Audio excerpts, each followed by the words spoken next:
नमस्कार मित्रांनो, big boss Marathi season 5च्या घरामधून एक मोठी न्यूज आलेली आहे।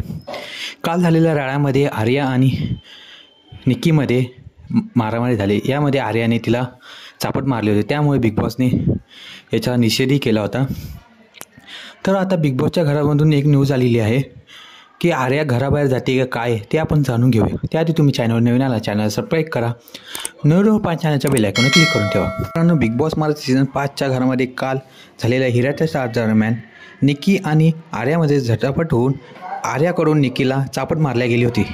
त्यामुळे बिग बॉसने हा खेळ थोडा वेळ थांबवला होता आणि आर्याला आपल्याला नवीन आलेल्या प्रोमोनुसार असं दिसतं आहे की तिला एक शिक्षा ठोकवणार होते। तर ती काय आहे शिक्षा, प्रेक्षक त्याची वाट पाहत आहे। तर आत्ता नुकतं आलेल्या प्रोमोनुसार आपल्याला दिसत आहे की आर्या आपल्याला सगळ्या सदस्यांमध्ये दिसत नाही। नुकत्याच आलेल्या सोशल मीडियाच्या बातमीनुसार आर्याला एका सिक्रेट रूममध्ये ठेवलं जाणार आहे। असे वाटते की आर्याला एका सिक्रेट रूममध्ये ठेवायला पाहिजे, तिला घरामधून बाहेर काढलं नाही पाहिजे। तुम्हाला असे वाटते का? हे मला कमेंट बॉक्समध्ये सांगा आणि व्हिडिओ आवडला असेल लाईक करा, शेअर करा, सबस्क्राईब करायला विसरू नका। धन्यवाद।